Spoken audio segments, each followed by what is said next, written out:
नमस्कार। आपका अपने YouTube चैनल में हार्दिक स्वागत है। मैं अनु शर्मा आप सभी का हार्दिक स्वागत करती हूँ, अभिनंदन करती हूँ।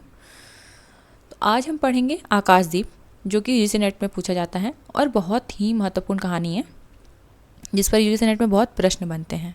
बहुत सूक्ष्म दृष्टि से देखेंगे, बारीक दृष्टि से देखेंगे, ताकि हमारा एक भी प्रश्न रह न जाए परीक्षा में। आकाशदीप, जो कि जयशंकर प्रसाद द्वारा लिखित कहानी है, आप सभी जानते होंगे, इस बात से परिचित होंगे। जयशंकर प्रसाद, जैसा कि जो भी इस YouTube चैनल से जुड़े हैं उनको ये जानकारी होगी कि हम सभी क्या करते हैं, बहुत सूक्ष्म दृष्टि से पढ़ते हैं, बारीक दृष्टि से पढ़ते हैं, ताकि हमारा कोई भी प्रश्न परीक्षा में ना रहे। जयशंकर प्रसाद के जन्म के संबंध में थोड़ा बात कर लेते हैं। पूछा जाता है इनका जन्म कब हुआ था।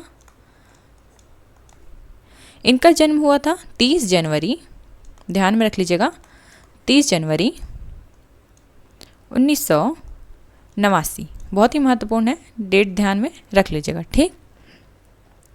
ये हुआ जयशंकर प्रसाद के जन्म के संबंध में। अब इनकी कुछ कहानी संग्रह भी पूछे जाते हैं, ठीक। बहुत ही महत्वपूर्ण चीज़ें बताई जा रही हैं। जो भी चीज़ें बताई जाती हैं इस YouTube चैनल पर सारी ही महत्वपूर्ण होती हैं। आप लोग नोट करते चलेंगे और मुझे उम्मीद है कि आप लोग नोट करते भी होंगे। इनकी कुल 5 कहानी संग्रह प्रकाशित हैं। किस किस नाम से, यह भी देख लीजिए। और 5 को क्रम से भी पूछा जाता है, तो प्रकाशन वर्ष सहित ध्यान में रखना होगा। पहला क्या है, इसको मैं हटा देती हूँ। पहला है छाया, कहानी संग्रह कर देती हूँ मैं, कहानी संग्रह। पहला कहानी संग्रह क्या है, छाया, जिसका प्रकाशन वर्ष क्या है, 1912, ठीक। दूसरा कहानी संग्रह क्या है, दूसरा कहानी संग्रह है प्रतिध्वनि, ठीक, जिसका प्रकाशन वर्ष क्या है, 1926, ठीक। तीसरा कहानी संग्रह है हमारा जो आज हम पढ़ेंगे, आकाशदीप। ये क्या है, कहानी है और कहानी संग्रह भी है, ठीक। कहानी भी इसी नाम से और कहानी संग्रह भी इसी नाम से है। और ध्यान में रख लेंगे इसका प्रकाशन वर्ष 1929, बहुत ही महत्वपूर्ण है, ध्यान रख लीजिएगा। आकाशदीप कहानी संग्रह का प्रकाशन वर्ष क्या है, 1929, ठीक। चौथा है हमारा आंधी, आंधी जो कि 1931 में।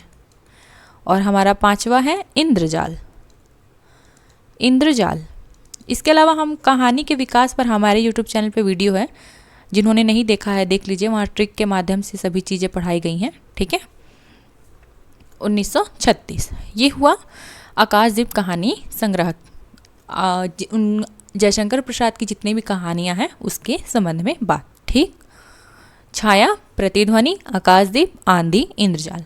छाया का प्रकाशन वर्ष 1912, प्रतिध्वनि का 1926, आकाशदीप का 1929, आंधी का 1931 और इंद्रजाल 1936। पूछा जाता है 5 संग्रह और प्रकाशन वर्ष सहित पूछा जाता है, इसलिए मैंने बताया है और ध्यान में रखेंगे आप लोग, ठीक।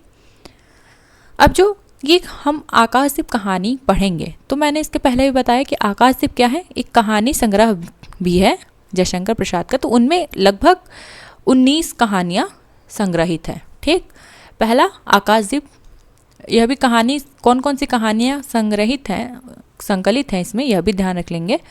आकाशदीप, ममता, स्वर्ग के खंडहर में, सुनहला सांप, हिमालय का पथिक, प्रतिध्वनि, भिखारिन, ज्योतिषमयी ती, रमला बिशाती, वैरागी, वैरागी, बंजारा, चूड़ीवाला, अपराधी, प्रणय चिन्ह, रूप की छाया, कला, देवदासी और समुद्र सतरण।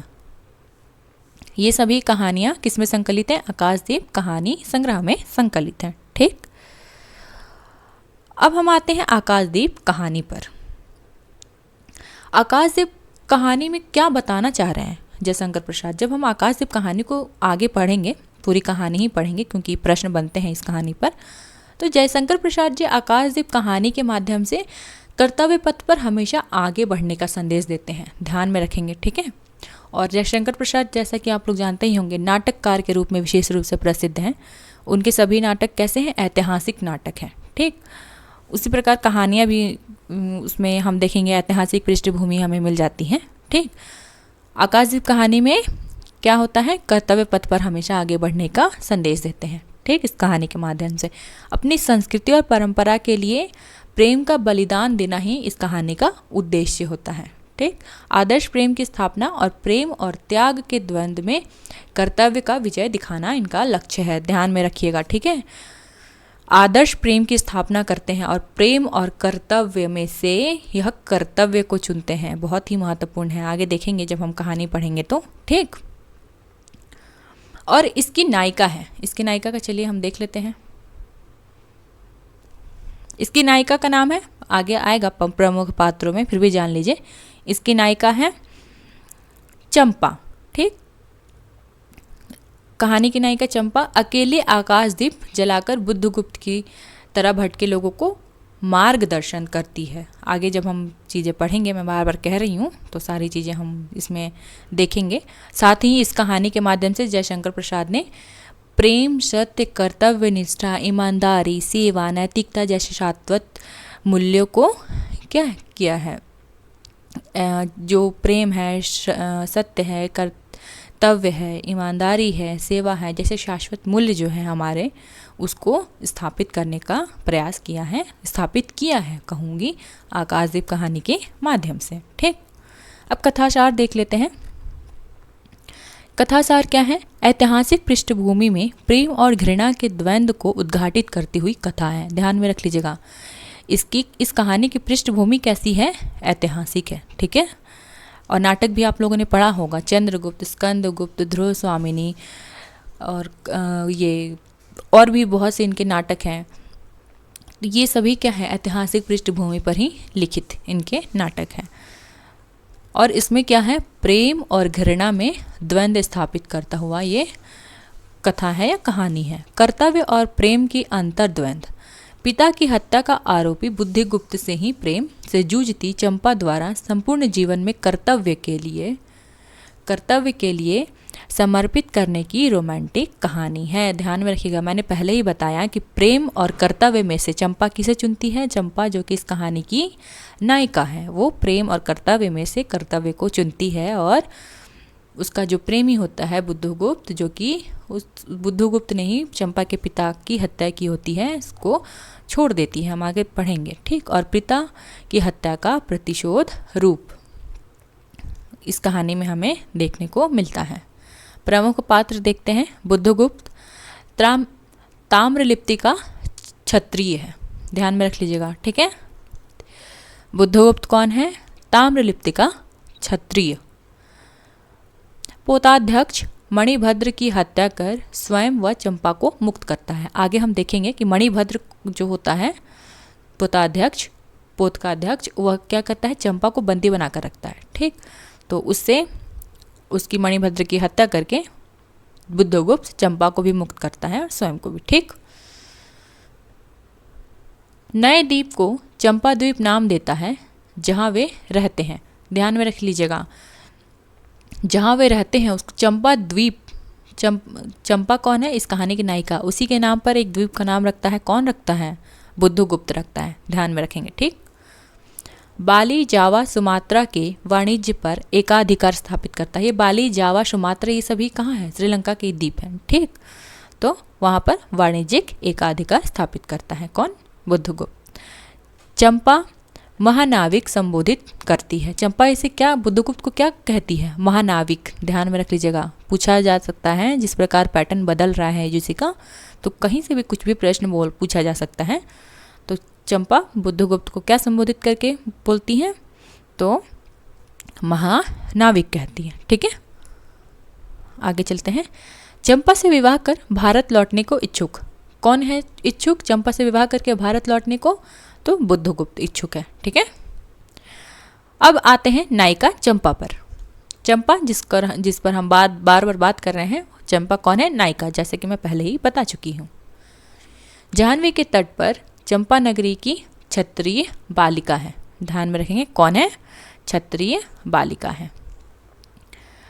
पिता मणिभद्र के यहाँ प्रहरी, ध्यान में रखेंगे। ठीक, बुद्धगुप्त को पिता की मृत्यु का कारण मानती है। और चंपा किसे मानती है पिता का मृत्यु का कारण? बुद्धगुप्त को। बहुत ही महत्वपूर्ण है, ध्यान में रखेंगे, ठीक है। मणिभद्र के घृणित प्रस्ताव को ठुकराने पर बंदी बना ली जाती है। जब मणिभद्र उससे विवाह का प्रस्ताव रखता है तो वह क्या करती है, उसको ठुकरा देती है, ठीक। तो इसके कारण ही मणिभद्र इसको क्या करता है, उसको रख लेता है, बंदी बना लेता है। बुद्धगुप्त के भारत लौट जाने पर भी चंपा द्वीप पर ही रहती है। बुद्धगुप्त भारत लौट जाता है लेकिन चंपा द्वीप पर ही रह जाती है। बुद्धगुप्त के प्रति प्रेम और घृणा का द्वंद्व है। जैसे कि हम पहले ही बता चुके हैं कि इसमें प्रेम और घृणा का क्या है, द्वंद्व है, ठीक। मणिभद्र, जो कि मणिभद्र कौन है, बुद्धगुप्त और चंपा को बंदी बनाने वाला खलनायक है। नायक कौन, बुद्धगुप्त, नायिका कौन, चंपा, और खलनायक कौन है, मणिभद्र, ठीक है, ध्यान में रखेंगे। जया कौन, चंपा की सेविका, ध्यान में रख लीजिएगा। जया नाम से एक पात्र इसमें आती है और वो है कौन, चंपा, जो नायिका है उसकी सेविका है, बहुत ही महत्वपूर्ण है। चंपा द्वीप की मूल निवासी है, और यह ध्यान में रखेंगे, जो जया है, जो चंपा की सेविका है, वह चंपा द्वीप की मूल निवासी है, ठीक। विशेष इसमें जो है संस्कृत निष्ठ शब्दावली है, और ये जयशंकर प्रसाद की विशेषता ही है कि वो थोड़ा संस्कृत की और उनका झुकाव होता है। आप नाटक भी पढ़ेंगे तो देखेंगे कि संस्कृत निष्ठ शब्दावलियाँ उसमें आती हैं। उसी प्रकार ये जो कहानी है उसमें भी संस्कृत निष्ठ शब्द आपको मिलेंगे। कहानी में एक स्थल पर 5 वर्ष का अंतराल आता है। ध्यान में रख लीजिएगा, कितने वर्ष का अंतराल आता है कहानी में, 5 वर्ष का, ठीक है। चरित्र प्रधान कहानी है, सामुद्रिक जीवन है, प्रच्छन्न प्रेम इसमें वर्णित है, किसमें, आकाशदीप कहानी में। ये हुआ कुछ महत्वपूर्ण तथ्य कहानी के संबंध में। अब हम चलते हैं अपनी कहानी पर, ठीक।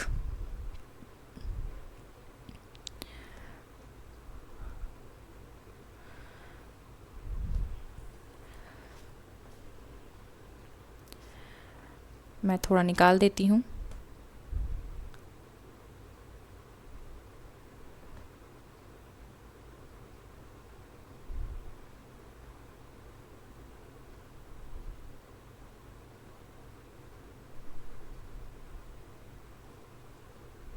जो भी चीज़ें बताई गई हैं उसे आप लोग ध्यान में रखेंगे, पूछा जाता है प्रश्न, जो भी महत्वपूर्ण चीज़ें हैं मुझे उम्मीद है आप लोग नोट करते चल रहे होंगे, ठीक। आकाशदीप, जयशंकर प्रसाद। बंदी कहानी की शुरुआत किससे होती है, बंदी। ऐसे ही एक और उपन्यास है जो कि हमारे यूट्यूब चैनल पर पढ़ाया गया है, जिसकी शुरुआत किससे होती है, फांसी शब्द से, ठीक है। अब आप लोग मुझे बताइए कि वो कौन सा उपन्यास है जिसकी शुरुआत किससे होती है, फांसी शब्द से उस उपन्यास की शुरुआत होती है, ठीक। बंदी क्या है, सुने दो, मुक्त होना चाहते हो, अभी नहीं, निद्रा खुलने पर, चुप रहो, फिर अवसर न मिलेगा, बड़ा शीत है, कहीं से एक कंबल डालकर कोई शीत से मुक्त करता, आंधी की संभावना है, यही एक अवसर है, आज मेरे बंधन शिथिल है, तो क्या तुम भी बंदी हो, हाँ धीरे बोलो, इस नाव पर केवल 10 नाविक और प्रहरी है। यह भी ध्यान रख लेंगे, कितने नाविक और प्रहरी हैं, 10, ठीक है। शस्त्र मिलेगा, मिल जाएगा, पोते से संबंध रज्जू काट सकोगे, हाँ। समुद्र में हिलोरें उठने लगी, दोनों बंदी आपस में टकराने लगे। पहले बंदी ने अपने को स्वतंत्र कर लिया, दूसरे का बंधन खोलने का प्रयत्न करने लगा। लहरों के धक्के एक दूसरे को स्पर्श से पुलकित कर रहे थे। मुक्ति की आशा, स्नेह का असंभावित आलिंगन, दोनों ही अंधकार में मुक्त हो गए। दूसरे बंदी ने हर्षातिरेक से उसे गले से लगा लिया। सहसा उस बंदी ने कहा, यह क्या, तुम स्त्री हो? क्या स्त्री होना कोई पाप है? अपने को अलग करते हुए स्त्री ने कहा। ध्यान में रख लेंगे, क्या स्त्री होना कोई पाप है? कहाँ से ये प्रश्न पूछा जा सकता है कि ये कोटेशन कहाँ से लिया गया है कि क्या स्त्री होना कोई पाप है? यह आकाशदीप कहानी से लिया गया है, ठीक। शस्त्र कहाँ है? तुम्हारा नाम? चंपा। ये कौन कह रहा है ये शब्द? अब ध्यान में रख लीजिएगा, स्त्री होना कोई पाप है? तो वह स्त्री कौन थी? दो बंदी हैं, जैसे कि मैंने पहले ही बता दिया। मणिभद्र ने दो लोगों को बंदी बना रखा है। कौन? एक तो नायक बुद्धगुप्त और दूसरी नायिका चंपा। ठीक।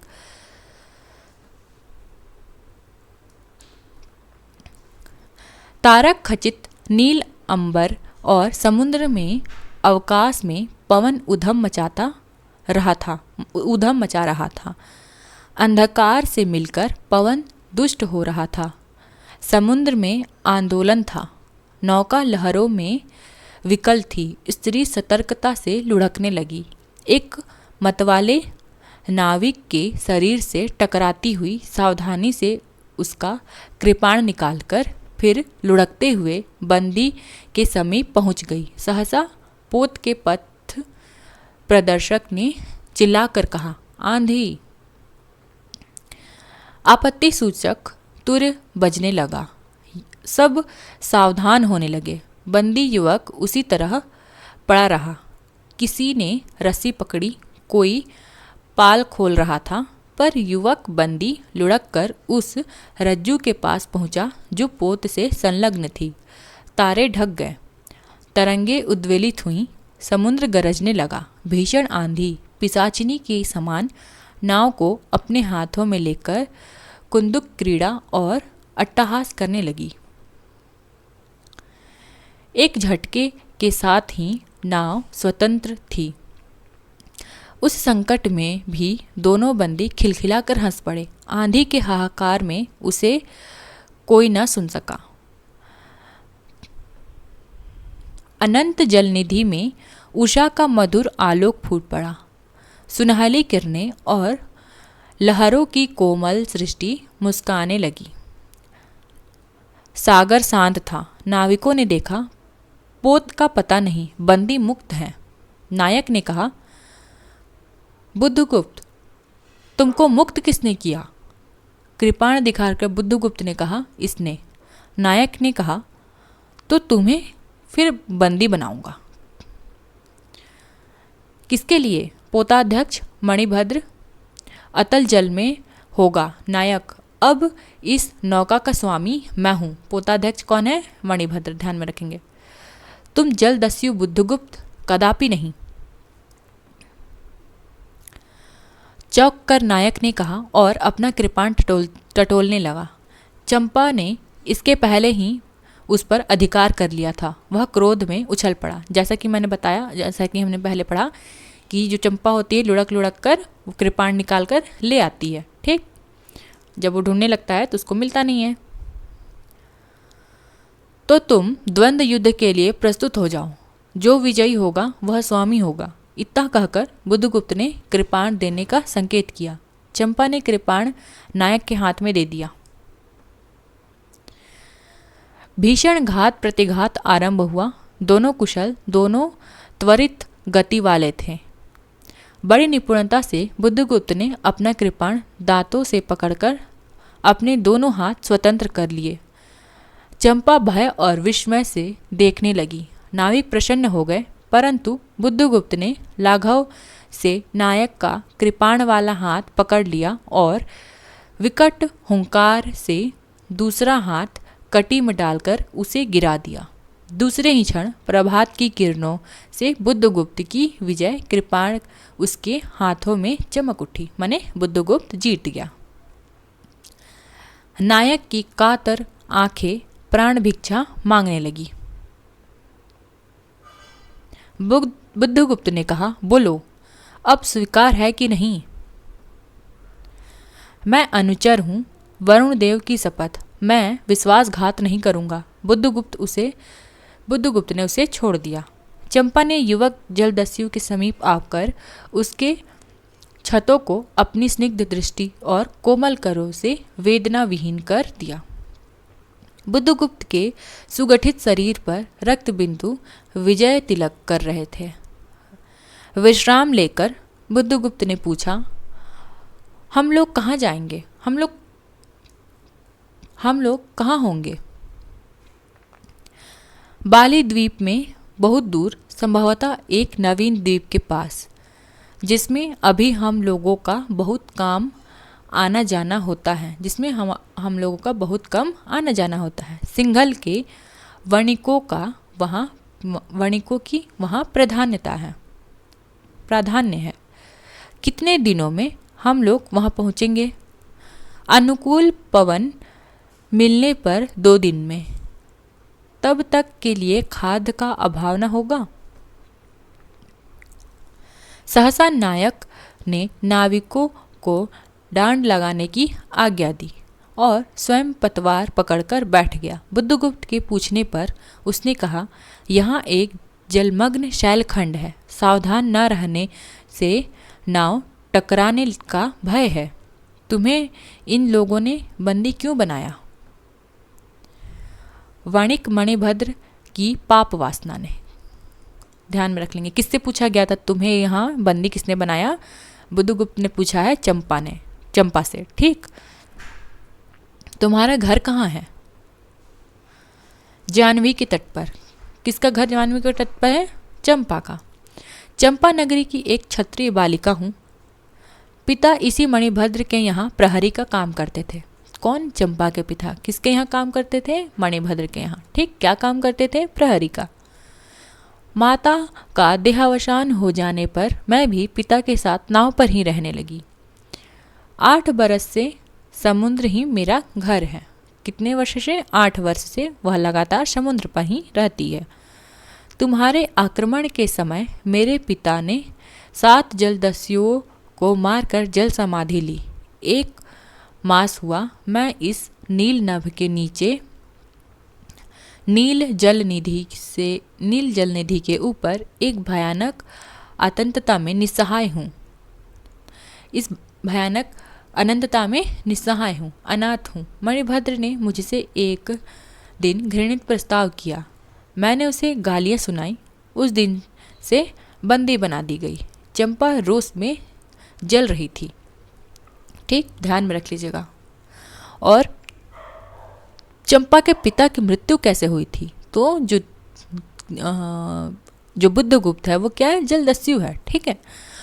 और उसी ने आक्रमण किया था। ठीक। तुम्हारे आक्रमण के समय मेरे पिता ने 7 जलदस्युओं को मारकर जल समाधि ली। ठीक। मैं भी ताम्रलिप्त का एक क्षत्रिय हूँ चंपा, परंतु दुर्भाग्य से जलदस्यु बनकर जीवन बिता रहा हूँ। अब तुम क्या करोगी? कौन है जलदस्यु? कौन है? ध्यान में रख लेंगे, बुद्धगुप्त। ठीक।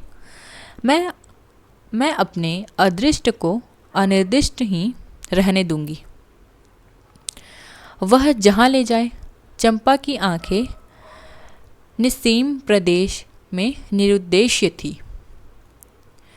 किसी आकांक्षा के लाल डोरे न थे। धवल अपांगों में बालकों के दृश्य विश्वास था। किसी आकांक्षा के लाल डोरे न थे, धवल अपांगों में बालकों के सदृश विश्वास था। ठीक। हत्या व्यवसायी दस्यु भी उसे देखकर कांप गया। उसके मन में एक संभ्रमपूर्ण श्रद्धा यौवन की पहली लहरों को जगाने लगा। समुद्र वृक्ष पर विलंबमय राग रंजित संध्या थिरकने लगी। चंपा के असंयत कुंतल उसकी पीठ पर बिखरे थे।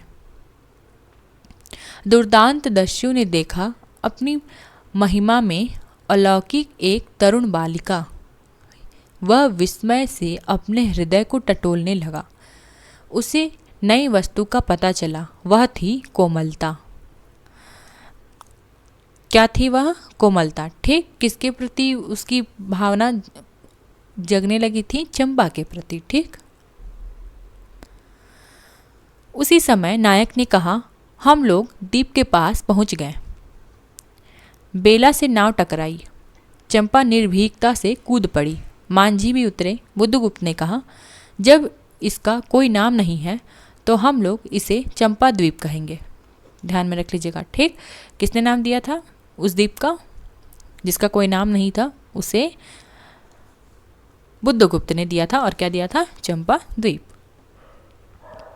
चंपा हंस पड़ी। 5 बरस बाद, यही 5 वर्ष का यहाँ अंतराल है, बहुत ही महत्वपूर्ण है, ध्यान में रख लीजिएगा। 5 वर्ष बाद अब बातें हो रही है। शरद के धवल नक्षत्र नील गगन में झलमला रहे थे। चंद्र की उज्जवल विजय पर अंतरिक्ष में शरद लक्ष्मी ने आशीर्वाद के फूलों और खिलों को बिखेर दिया। चंपा के उच्च सौध पर बैठी हुई तरुणी चंपा द्वीप जला रही थी। बड़े यत्न से अभ्रक की मंजूषा ने दीप धरकर उसने अपनी सुकुमार उंगलियों से डोरी खींची। वह दीपाधार ऊपर चढ़ने लगा। भोली भाली आंखें उसे ऊपर चढ़ते हर्ष से देख रही थी। डोरी धीरे धीरे खींची गई। चंपा की कामना थी कि उसका आकाशदीप नक्षत्रों से हिल मिल जाए, किंतु वैसा होना असंभव था। उसने आशा भरी आंखें फिरा ली। सामने जल राशि का रजत श्रृंगार था। वरुण बालिकाओं के लिए लहरों से हीरे और नीलम की क्रीड़ा शैल मालाएं बन रही थी, और वे मायाविनी छलनाएं अपनी हंसी का कलनाद छोड़ छिप जाती थी।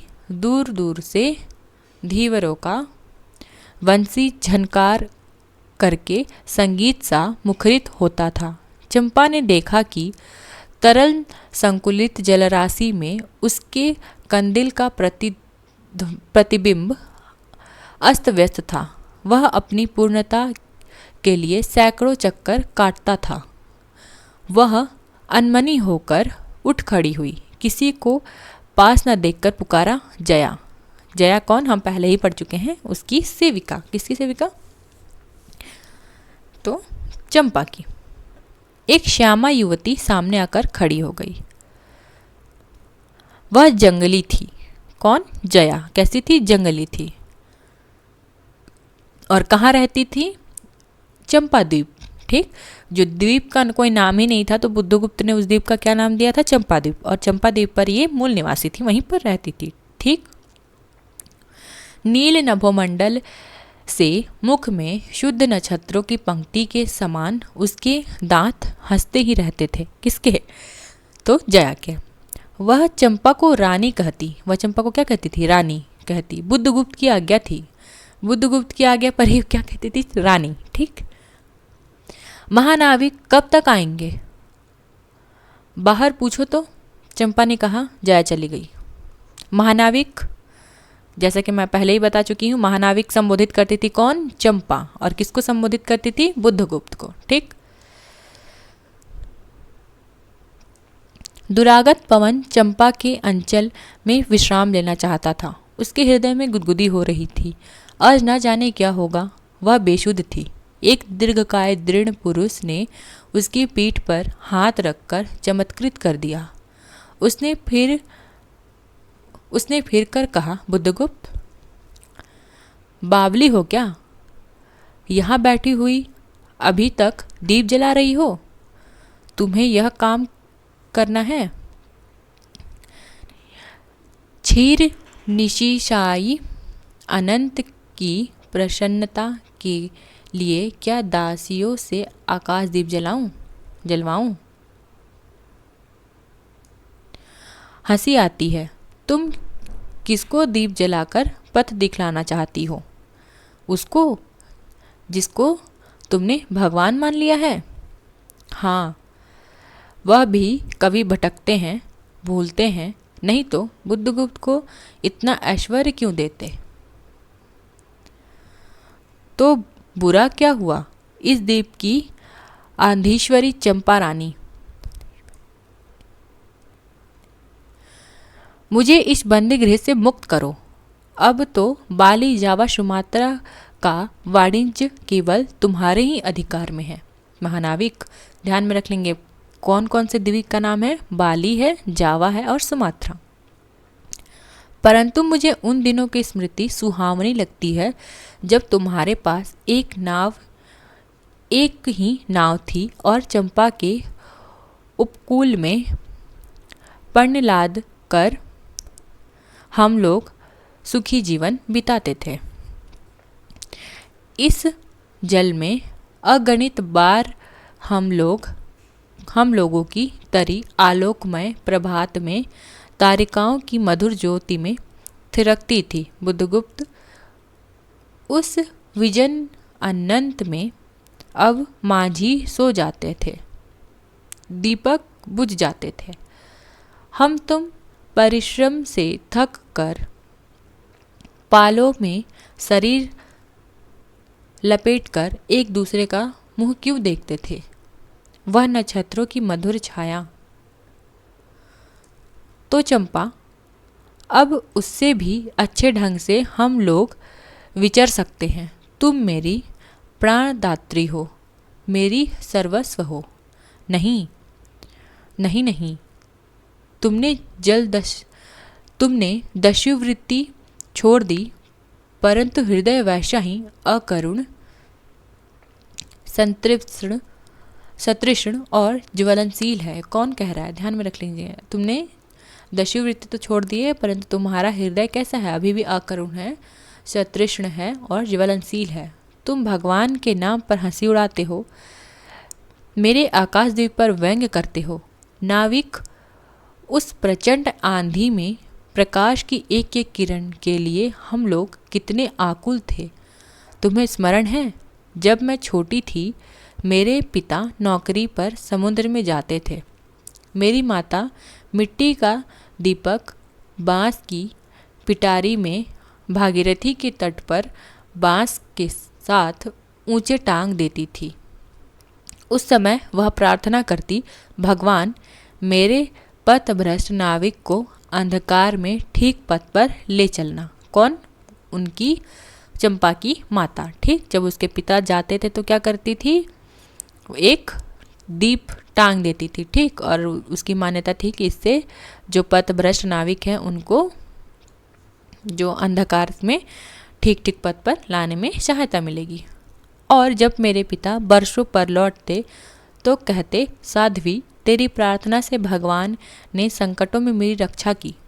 कौन कहता कि साध्वी, तेरी प्रार्थना से भगवान ने मेरे संकटों में रक्षा की? तो चंपा के पिता ने। ठीक है, ध्यान में रखेंगे। चंपा के पिता की मृत्यु कैसे हुई है? बुद्धगुप्त से। ठीक, बुद्धगुप्त ने ही की है और जानबूझ के नहीं की, किंतु मृत्यु उसी ने की, हत्या उसी ने की।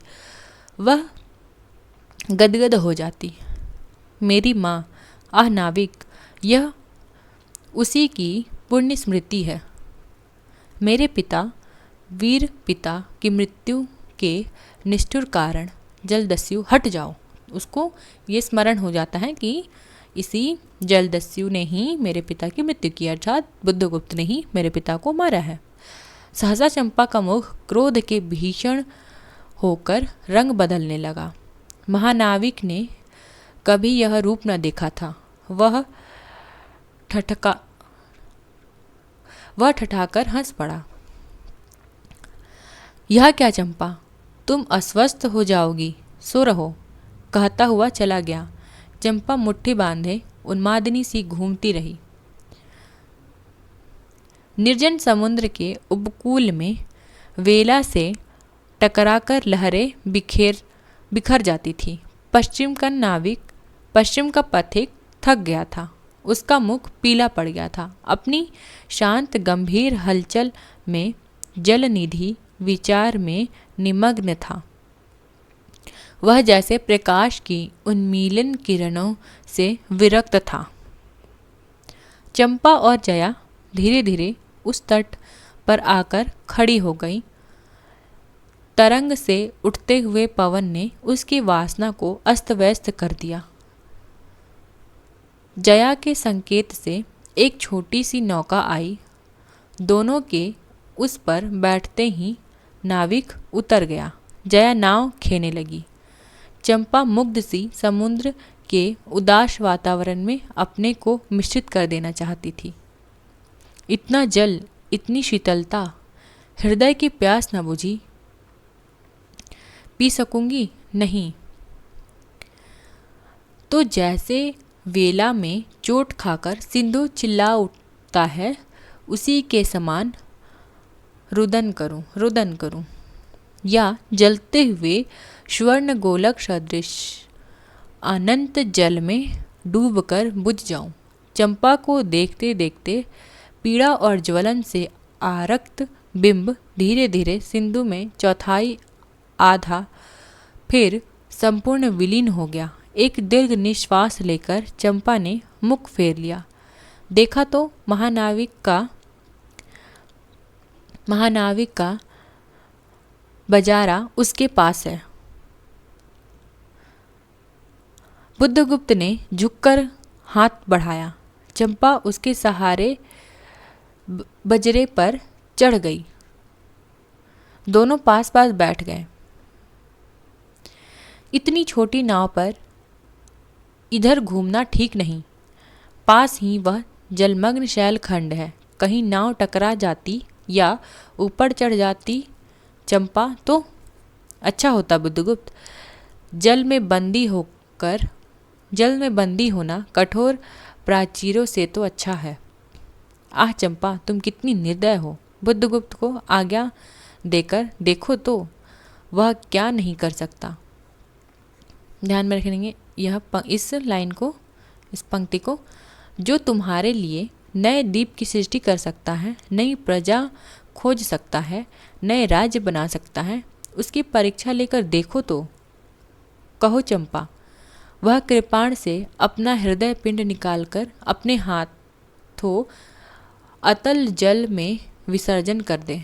महानाविक, जिसके नाम से बाली जावा और चंपा का आकाश गूंजता था, पवन थर्राता था, घुटनों के बल चंपा के सामने छलछलाई आंखों में बैठा था। कौन बैठा है? महानाविक अर्थात बुद्धगुप्त। ठीक। सामने शैलमाला की चोटी पर हरियाली में विस्तृत जल देश में नील पिंगल संध्या, प्रकृति की सहृदय कल्पना, विश्राम की शीतल छाया, स्वप्न लोक का सृजन करने लगी। उस मोहिनी के रहस्यपूर्ण नील जाल का कुहक स्फुट हो उठा। जैसे मदिरा से सारा अंतरिक्ष सिक्त हो गया। सृष्टि नील कमलों में भर उठी। उस सौरभ में पागल चंपा ने बुद्धगुप्त के दोनों हाथ पकड़ लिए। वहाँ एक आलिंगन हुआ, जैसे क्षितिज से आकाश और सिंधु का। किंतु उस परिरंभ में सहसा चैतन्य होकर चंपा ने अपनी कंचुकी से एक कृपाण निकाल लिया। बुद्धगुप्त, आज मैं अपने प्रतिशोध का कृपाण अतल जल में डुबा देती हूँ। हृदय ने छल किया, बार बार धोखा दिया। चमक कर वह कृपाण समुद्र का हृदय वेधता हुआ विलीन हो गया। तो आज से मैं विश्राम करूं, क्षमा कर दिया गया। आज से मैं विश्वास करूं कि क्षमा कर दिया गया। आश्चर्य कंपित कंठ से महानाविक ने पूछा। यह ध्यान में रखेंगे, क्यों क्षमा मांग रहा है? क्योंकि चंपा उसको क्या मानती है? अपने पिता का हत्यारा मानती है। ठीक। विश्वास कदापि नहीं। बुद्धगुप्त, जब मैं अपने हृदय पर विश्वास ना कर सकी, इंपॉर्टेंट है, बहुत ही महत्वपूर्ण पंक्ति है, ध्यान में रखेंगे। ठीक। कदापि नहीं बुद्धगुप्त, जब मैं अपने हृदय पर विश्वास नहीं कर सकी, उसी ने धोखा दिया, तब मैं कैसे कहूँ? मैं तुम्हें घृणा करती हूँ, फिर भी तुम्हारे लिए मर सकती हूँ। अंधेर है जलदस्यु, तुम्हें प्यार करती हूँ। चंपा रो पड़ी। कौन कहता है ये? ध्यान में रखेंगे, चंपा कहती है। चंपा की लाइन है और पूछा जाता है। वह स्वप्नों की रंगीन संध्या तम से अपनी आंखें बंद करने लगी थी। दीर्घ निश्वास लेकर महानाविक ने कहा, इस जीवन की पुण्यतम घड़ी की स्मृति में एक प्रकाश गृह बनाऊंगा चंपा, यहीं एक पहाड़ी पर। संभव है कि मेरे जीवन की धुंधली संध्या उससे आलोकपूर्ण हो जाए। चंपा के दूसरे भाग में एक मनोरम शैलमाला थी। वह बहुत दूर तक सिंधु जल में निमग्न थी।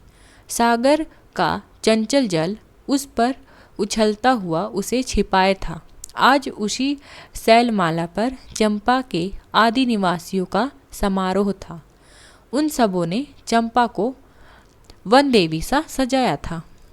ताम्रलिप्ति के बहुत से सैनिक नाविकों की श्रेणी में वन कुसुम विभूषित चंपा स्वीकारूढ़ होकर जा रही थी।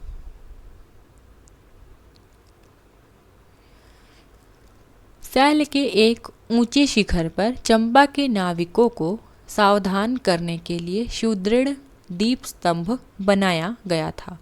आज उसी का महोत्सव था। बुद्धगुप्त स्तंभ के द्वार पर खड़ा था। शिविका से सहायता देकर चंपा को उसने उतारा। दोनों ने भीतर पदार्पण किया कि बांसुरी और ढोल बजने लगे। पंक्तियों के कुसुम भूषण से सजी वन बालाएं फूल उछालती हुई नाचने लगी। दीप स्तंभ की ऊपरी खिड़की से यह देखती हुई चंपा ने जया से पूछा, यह क्या है जया? इतनी बालिकाएं कहाँ से बटोर लाई? आज रानी का ब्याह है ना, कहकर जया हंस पड़ी। जया ने हंस दिया। बुद्धगुप्त विस्तृत जलनिधि की ओर देख रहा था। उसे झकझोर कर चंपा ने पूछा, क्या यह सच है? यदि तुम्हारी इच्छा हो तो यह सच भी हो सकता है चंपा। कितने वर्षों से मैं ज्वालामुखी को अपनी छाती में दबाए हूँ। चुप रहो महानाविक। क्या तुम्हें निस्सहाय और कंगाल जानकर तुमने आज सब प्रतिशोध लेना चाहा? क्या कहती है चंपा? ध्यान में रख लेंगे कि क्या मुझे निस्सहाय और कंगाल जानकर तुमने आज सब प्रतिशोध लेना चाहा? मैं तुम्हारे पिता का घातक नहीं हूँ चंपा।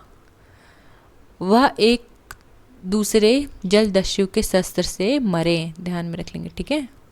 क्यों? क्योंकि मानती है चंपा कि उसी ने मारा है चंपा के पिता को।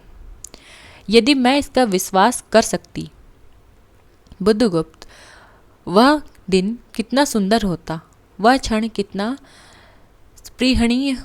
आह, तुम इस निष्ठुर में भी कितने महान होते। जया नीचे चली गई थी। स्तंभ के संकीर्ण प्रकोष्ठ में बुद्धगुप्त और चंपा एकांत में एक दूसरे के सामने बैठे थे। बुद्धगुप्त ने चंपा के पैर पकड़ लिए। उच्छ्वासित शब्दों में वह कहने लगा, चंपा, हम लोग जन्मभूमि भारतवर्ष से कितनी दूर इन निरीह प्राणियों ने इंद्र और सची के समान पूजित है। स्मरण होता है कि वह दार्शनिकों का देश है। वह महिमा की प्रतिमा, मुझे वह स्मृति नित्य आकर्षित करती है। परंतु मैं क्यों नहीं जाता? जानती हो, इसका महत्व प्राप्त करने पर भी मैं कंगाल हूँ। मेरा पत्थर सा हृदय एक दिन सहसा तुम्हारे स्पर्श से चंद्रकांत मणि की तरह द्रवित हुआ। चंपा, मैं ईश्वर को नहीं मानता, मैं पाप को नहीं मानता। बहुत ही महत्वपूर्ण पंक्ति है, ध्यान में रख लेंगे। कौन कह रहा है? बुद्धगुप्त। चंपा, मैं ईश्वर को नहीं मानता, मैं पाप को नहीं मानता, मैं दया को नहीं समझ सकता, मैं उस लोक में विश्वास नहीं करता, पर मुझे अपने हृदय के इस दुर्बल अंश पर श्रद्धा हो चली है।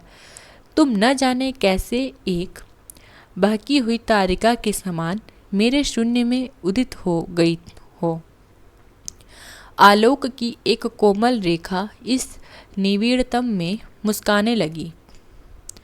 पशुबल और धन के उपासक के मन में किसी शांत और एकांत कामना की हंसी खिलखिलाने लगी, पर मैं न हंस सका। चलोगी चंपा? पोतवाहिनी पर असंख्य धनराशि लादकर राजरानी सी जन्मभूमि के अंक में आज हमारा परिणय हो। कल ही हम लोग भारत के लिए प्रस्थान करें। महानाविक बुद्धगुप्त की आज्ञा सिंधु की लहरें मानती हैं। वे स्वयं उस पोतपुंज को दक्षिण पवन के समान भारत में पहुंचा देंगी। आह चंपा चलो। कहाँ जाना चाहता है बुद्धगुप्त? भारत। ठीक। चंपा ने उसके हाथ पकड़ लिए। किसी आकस्मिक झटके ने एक पल भर के लिए दोनों के अधरों को मिला दिया। सहसा चैतन्य होकर चंपा ने कहा, बुद्धगुप्त, मेरे लिए सब भूमि मिट्टी है, सब जल तरल है, सब पवन शीतल है। कोई विशेष आकांक्षा हृदय में अग्नि के समान प्रज्वलित नहीं। सब मिलकर मेरे लिए एक शून्य है।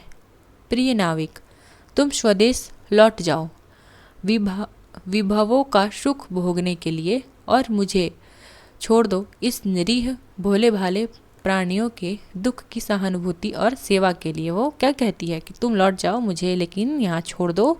किस लिए छोड़ दो?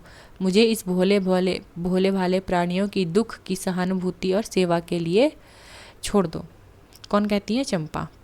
तब तो मैं अवश्य चला जाऊंगा चंपा। यहाँ रहकर मैं अपने हृदय पर अधिकार रख सकूं, इसमें संदेह है। आह, उन लहरों में मेरा विनाश हो जाए। महानाविक के उच्छ्वास में विकलता थी। फिर उसने पूछा, तुम अकेली यहाँ क्या करोगी? क्या कहती वो महानाविक, अर्थात बुद्धगुप्त को बोलती है कि तुम भारत चले जाओ, मैं यहीं रहूँगी। तो पूछ रहा है महानाविक कि तुम यहाँ करोगी क्या? मैं तो चला जाऊँगा, क्योंकि मैं यहाँ पर रहकर अपने हृदय पर अधिकार नहीं रख पाऊँगा। ठीक, क्योंकि मैं तुमसे प्रेम करता हूँ और तुम मेरे प्रस्ताव को स्वीकार नहीं कर रही हो। पहले विचार था कि कभी कभी इस दीप स्तंभ पर से आलोक जलाकर अपने पिता की समाधि का इस जल से अन्वेषण करूँगी, किंतु देख रही हूँ मुझे भी इसी में जलना होगा जैसे आकाश दीप। एक दिन स्वर्ण रहस्य के प्रभात में चंपा ने अपने दीप स्तंभ पर से देखा। सामुद्रिक नावों की एक श्रेणी चंपा का उपकूल छोड़कर पश्चिम उत्तर की ओर महाजल व्याल के समान संतरण कर रही थी। उसकी आंखों से आंसू बहने लगी। मतलब चला गया था कौन? बुद्धगुप्त। ठीक।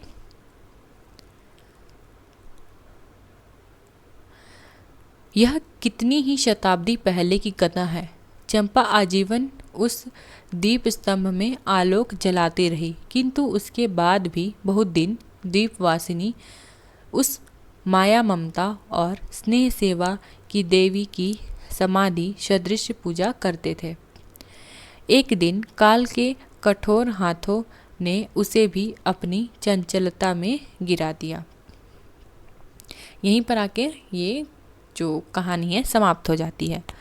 तो जैसा कि मैंने पहले ही बताया कि इसमें प्रेम और कर्तव्य में किसकी विजय दिखाते हैं? प्रेम और कर्तव्य में कर्तव्य की विजय जयशंकर प्रसाद यहाँ पर दिखाते हैं। ठीक। कैसा लगा कहानी आप लोग को?